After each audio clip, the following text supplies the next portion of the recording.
ഋതി എവിടെ? ചേച്ചി മുറിയിലുണ്ട് വല്യച്ച. മുഹൂർത്തം അടുത്തില്ലേ? അവളെന്താ റൂമിൽ ചെയ്തുകൊണ്ടിരിക്കുന്നേ? ആരെങ്കിലും പോയി കൂട്ടിക്കൊണ്ടോ? ഞാൻ പോയി വിളിച്ചോണ്ട് വരാൻ പ്രതാപ. ചേച്ചി ഇവിടെ നിക്ക്, ഞാൻ പോയി വിളിച്ചിട്ടിടാം. ആ തിരുവേനി, ഇവിടുത്തെ കാര്യങ്ങളെല്ലാം ഓക്കെ അല്ലേ?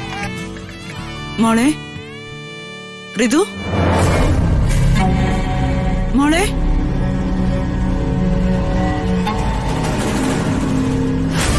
അമ്പലത്തില് വർമ്മ സാറും ഋതികമ്മയുടെ ഉണ്ടായിരുന്നു. ഓ, പറയും പോലെ ഋതിക മാഡത്തിന്റെ കല്യാണം ഒന്നാണല്ലോ. നിനക്ക് അവിടെ തല കാണിക്കട്ടെ. വർമ്മ സാറിനോട് ഇന്നലെ കാര്യങ്ങൾ ഞാൻ പറഞ്ഞായിരുന്നു. ഒരുക്കേണ്ടതൊക്കെ ഒരുക്കിയിട്ടുണ്ട്. കൊച്ചിന്റെ ഒരു ഗതികേട്. ഏതോ നല്ല കുടുംബത്തിൽ ചെന്ന് കയറേണ്ട കുട്ടിയാ. ഞാനും അത് തന്നെയാണ് ആലോചിക്കുന്നത്. ഈ ബന്ധം വേണ്ടെന്ന് വെക്കാൻ ഞാൻ മാഡത്തോട് പലവട്ടം പറഞ്ഞു. പക്ഷെ അച്ഛൻ തീരുമാനിച്ചതല്ലേ നടക്കട്ടെ എന്നാണ് ഋതിക മാഡത്തിന്റെ പിടിവാശി. ഇതാണ് തലയിലെഴുത്തെന്ന് പറയണത്. തല കുത്തി മറിഞ്ഞാലും തല വടിച്ചു കളഞ്ഞാലും തലയിലെഴുത്ത് മാറാൻ പോടില്ല. ആ, ഞാനും കൂടി അല്ലട്ടെ. കല്യാണത്തിന് മുമ്പ് ഒരു പന്തിയെങ്കിലും വിളമ്പണം. ഇല്ലെങ്കിൽ കല്യാണം കഴിയുമ്പോ വലിയ തിരക്കാവും. മോളെ ഋതു, ഋതു,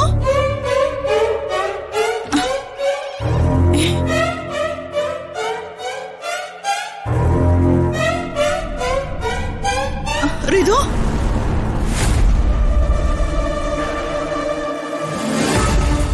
അവിടുത്തെ കാര്യങ്ങളിൽ ഓക്കെ അല്ലേ? ഓക്കെ ആണ്. പ്രതാപേട്ട, ഋതു റൂമിലില്ല.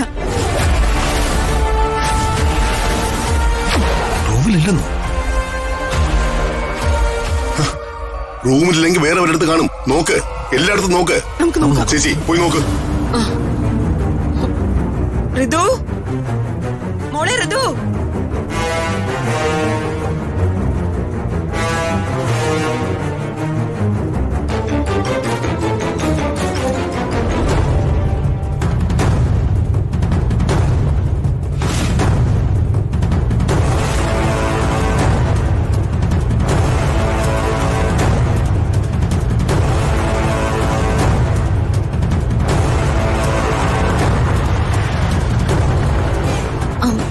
ചേട്ടാ, ആ ബസ് സ്റ്റാൻഡ് വരെ. ആ കേറിക്കോ.